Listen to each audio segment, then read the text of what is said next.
Hi, welcome to my show, Startups for Breakfast, a channel which is dedicated to the startup ecosystem in India, helping entrepreneurs to progress in their startup ideas, from idea to execution, execution to fundraising, fundraising to choosing the right technology, go to market, branding, you name them. So we bring experts week after week to talk about how the startups can progress in India. And today we have a very interesting startup called Milk. I'm with the founder, Venk. Hi, Venk. Hi, Ravi. How are you doing? Nice meeting you. So nice Thanks to for have you inviting on my me. channel. When did you arrive in India? Last month. Very good. How are things progressing at your end? So far, so good. So I know you as a friend, and I also know you, how passionate you are with your products and your startups, etc., etc. For the benefit of my viewers, why don't you introduce yourself? Hi, this is Venk. I'm based out of Princeton, New Jersey. This is my the first time in India launching a product called Melp, which Ravi already introduced. Melp is basically for all the corporates who are in collaboration space, no matter what. So I'm here to launch Melp. So nice to hear you. So, before we get into much of the details about your product and the startup, Venk as an entrepreneur, what drives you? I think entrepreneurs are not created; they are born. Right? They see anytime they see a problem, they always come up with a solution.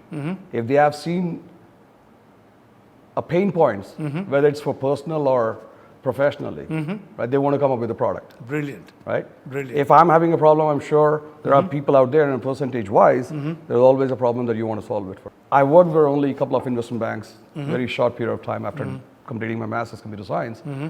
I saw a lot of problems, a lot of red tapeism, a lot of approvals, stuff, which I couldn't put up with it. But there's a lot of problems existing in the corporates. So that's why I started my first product. I built the product for Wall Street guys, sold it to the Wall Street firm, and then got into the services side of the business. I ran that company for 16 years, and then moved on to again. While running a company, I saw another pain point. I had offices, 5 global locations like Mexico, India, Canada, and US. Very nice. So in order for me to collaborate with my team, I see there was no product available. Okay. In order for me to collaborate and basically get the productivity out of them, I thought of building a product. So I'll come back to the same question again. What drives you? It's always you have to take from a concept, like from concept to reality. Right. Concept is what? My concept is identifying the pain point. Right. Once I identify the pain point, Right. then how do I execute it? Correct. Right? So people have steps of saying that, okay, let me create the POC, let me do an MVP, let me do this. These are all jargons which people don't understand, right? A normal entrepreneur doesn't understand these words. It's a journey. But while you're taking this journey, these words come in MVP, POC, bootstrapping. These are all simple jargons. These are all jargons. Jargons, right? Right. For a entrepreneur, he sees the pain. What do I do? Who do I need? Who can do this for me? What's my strengths and what's my weaknesses? So if there's a weakness, I'll bring the guy and say, hey, can you partner with me? Can you solve my problem? Interesting. And once you do that, everything gets in place. Fantastic. India is actually in a good times now. Oh, India is the best time. Everybody wants to be in India. I'll just give a small statistics, Venk. I mean, for your consumption. In the startup ecosystem in India, we have close to about 170,000 plus startups. As early as yesterday, a couple of days before, we also had one more new unicorn in India called Porter. What is Porter. it? Porter. Okay. Okay, it's become another unicorn. Okay. And the number is almost touching 140. Globally, we have around 1,100 unicorns. So India is exceeding more than 10% of it. 100%. So we are all living in a very, very interesting times. To add to that, during COVID, a lot of corporates did, struggle to communicate to their employees. There was a lot of work from home was implemented. I mean, this communication has become Right. Very, very important for many corporates. In fact, many corporates globally, they went to the extent of investing heavily on upgrading their technology, Right. by which they started reducing the dependency on the manpower. Right. And you will say there's a vast amount of change which has happened in the landscape. For example, I would say the advancement what we had in the technology in the past 5 years, the statistics says, is progressed much faster than what we have achieved in the past 2 decades. Right. There's no doubt. Absolutely. Okay? Yeah. You made a very interesting point as an entrepreneur, and you see the pain point, and you come up with an idea, and you really want to place some, real-time solution for real-time applications in the market. Right. Now, let me take a step back and ask you, in your experience, what could be the barriers you would have faced as a startup? Be it customer acquisition, that's one. Let me give us kind of a platform for you to think through this. Be it could be funding, it could be branding, it could be choosing the right amount of channels to reach the market, or it could be technology. So these, I call it a barrier for a simple reason, that a guy was good at thinking, a guy was good at coming up with an idea, a guy was actually good at execution, not necessarily will have the bandwidth to do the branding, choosing the technology, choosing the right channel, or designing a GTM. Right. So you are a very experienced entrepreneur. I will call probably you are a serial entrepreneur. Right. In your experience, what is it which you can tell my viewers if you are a startup? What are the things you should be very, very careful about? A lot of startup, they want to replicate the other startup. Copycats. All right, if you ask me. That's not and I won't say that they should be, every startup have to have an original idea. They have to have an idea that they can either improve what's there, right, and make it accessible to everyone, versus only the few people. Correct. That's one way to look at the startup. The second is, yes, you can be the first in line and capture the market. You can be first mover advantage. First mover advantage. Those things no longer stays good. If somebody says, this is my unique, nobody has done it, we don't really care about that. How can we make it better is our way of looking at it. Correct. To give an example, just the search engines, you can know who was the first and who's leading now. Correct. Right? Same with the browsers. Correct. Who was the one and who's nil. Who invented it and who is Exactly. doing it. Right? Do you remember the copycat brothers from Europe? No, Every startup idea Uh-huh. which used to come out of US, the set of copycat brothers, what they call them, they used to replicate. It even happened to Airbnb. Airbnb. Right?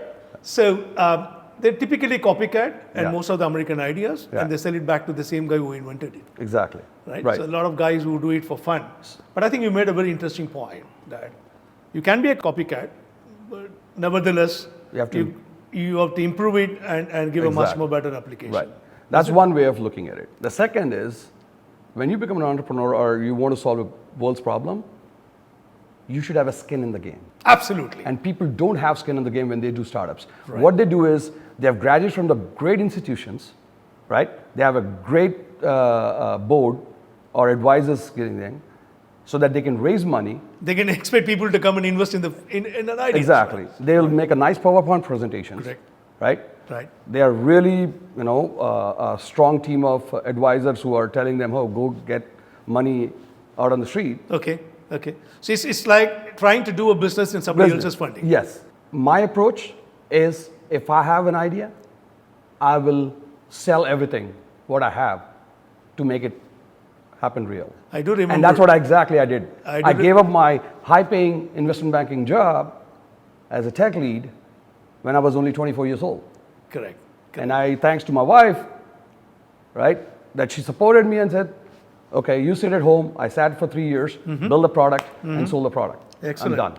So I believe in that you have to have your skin, your money, your house. You sell it, you mortgage it, whatever you do. Whether you sit on the street, there should not be any excuse of,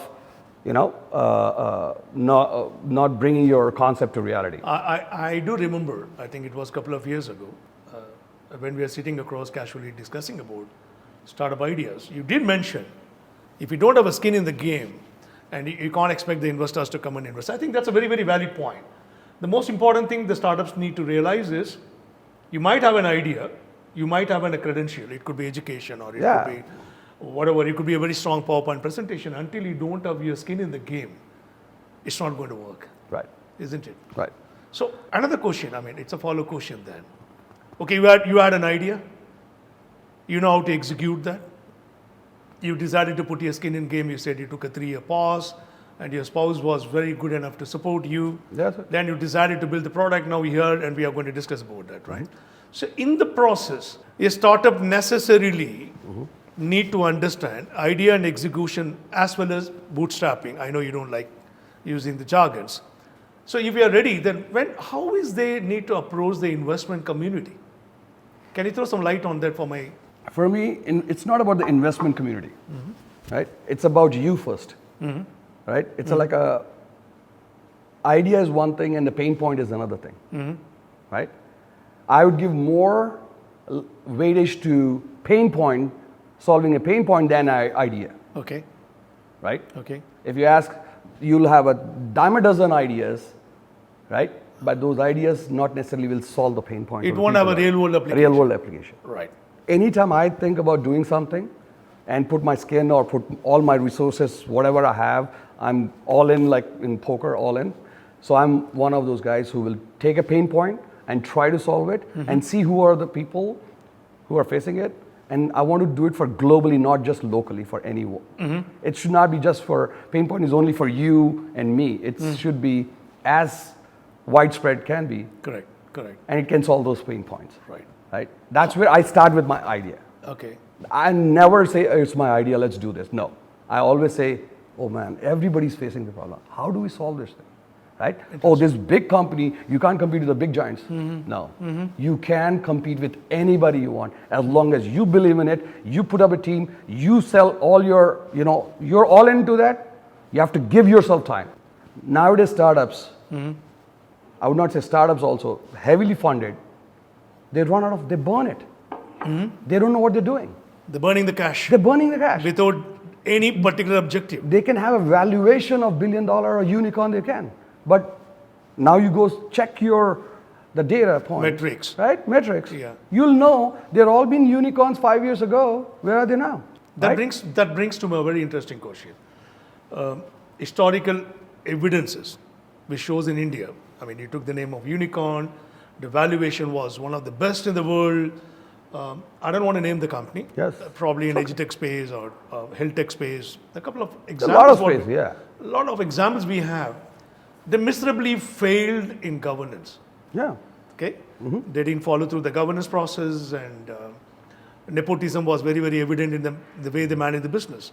So, to my startup viewers, those who are there and listening to my podcast, what's your take on governance as a process for any startups? If you ask me about the governance of the process, I would not go into at all. I don't care about governance. Okay. It's like if you know too many things, you will never take a step. Right, right. If you know a law, you will never break the law. Correct. All the guys who have, in the kind of books I've read, they didn't know what they were doing. Absolutely. But they were unknowingly, they're breaking the law somewhere. Correct. They're breaking the governance, they're breaking the compliances, they're breaking doing. But somebody like you or someone who's expert in the industry then say, hey, you cannot do this. Then we start taking a back step. So you hire the right amount of people to guide you. To guide you. Right. You cannot, as you said, your strength is your strength. If you have a weakness that you don't understand certain things, bring the right people.